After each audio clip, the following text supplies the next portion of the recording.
Hey everyone, it's Kino here. Thanks for tuning in to the Encyclopedia of Yoga. Today's volume is about Ardha Matsyendrasana. Wow, that was a mouthful. Some of you might know this pose as a simple seated spinal twist. It's a twisting posture.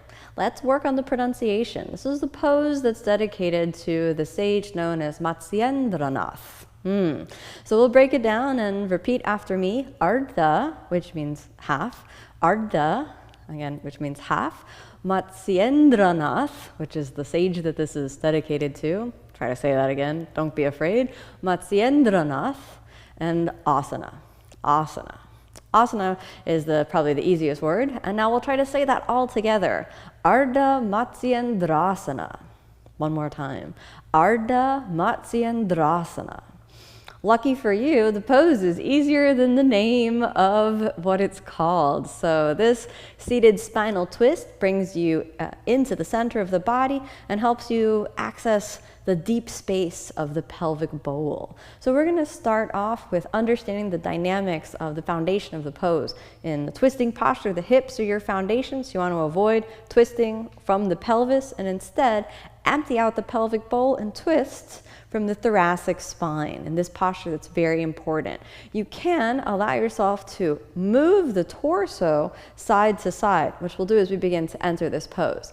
All right, we're ready to begin. Ardha Matsyendrasana. Sometimes people call this pose Lord of the Half Fishes pose because you can take those individual words, Matsya meaning fish and Ardha meaning half, and then bringing that all together. Contained in Matsyendranath is also the word for king or ruler. So we have all those put together for a quite powerful posture.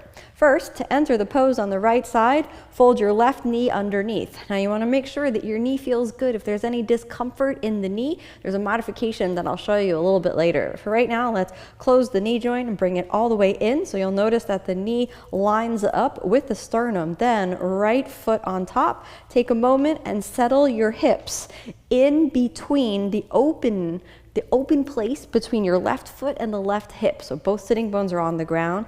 Now look down and you want to see both of the knees lined up along the center line, your pubic bone and the sternum lined up with the knee. Most common mistake in this posture is that the right foot will close into the pelvis too much. So look down and make sure that you can see your toes ahead of your right knee. Then, starting off in the most easy version of the posture, inhale as you suck the belly in, drop the right hip down, allow a gentle internal rotation of the right hip, but not too intense, and just hug your torso close to your thigh. Gently wrap your left arm around, holding on to the right side, looking over the right shoulder, pointing the left foot, and again, both sitting bones down, looking over your right shoulder. So this is nice and easy, and if you don't want to go any further than this, all is good.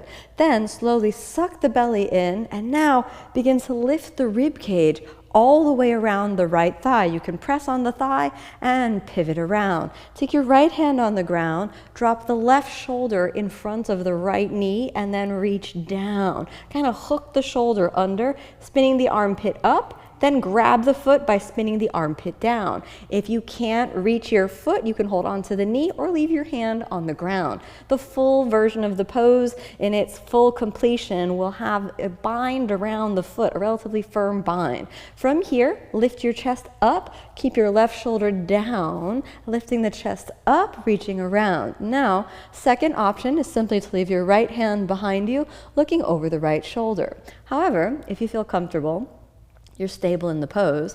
Inhale, lift your chest up, and exhale, reach around, taking your right hand and just kind of wiggle it around until you can find the top of the left thigh. Look over your right shoulder, and we'll hold that just for a couple breaths. And then slowly release, coming on to the right fingertips, release the hand, pick yourself all the way back, up and over, orient towards the front, remove your right leg, remove the left leg, you can return to a comfortable seated position.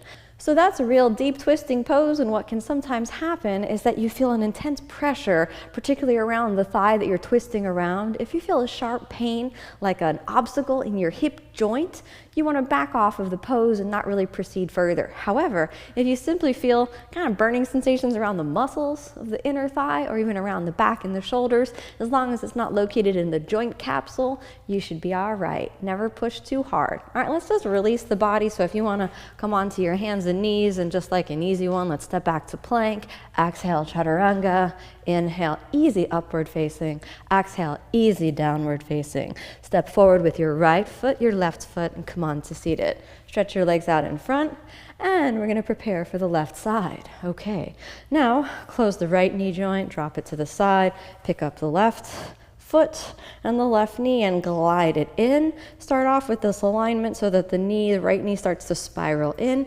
Open the sitting bones. The sitting bones can be on the ground. Then pick up that left foot and glide it over. Make sure you don't start where your knees are oriented to the side. Take that moment and really take the time to square both knees on the center of the body. So you have your sternum, your pubic bone, and both knees spiraling in.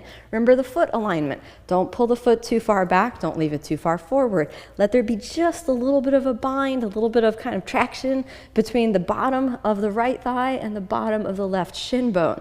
Point your toes on the back. A lot of times you'll see that the foot doesn't really want to point, but remember, the foot pointing helps continue the line through the leg. Now, step number 1, inhale as you wrap the arms around, lifting the chest like you're hugging your knee. When you hug your knee, you're bringing your chest close to the thigh, encouraging the deep detoxification that happens in all twisting poses. Some of the benefits of Ardha Matsyendrasana are purifying the digestive system, twisting into the center of the body, realigning the sacrum, as well as just bringing energy into the central cavity of the body. We want to think about a balancing energy that comes as we begin to practice this twist.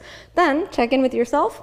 If you're all right, then slowly inhale, reach around, reach around, reach around. Now what happens is when we take the hand back around to the side, not everybody can reach that grip of the thigh. So here's a second way that you could get into the pose.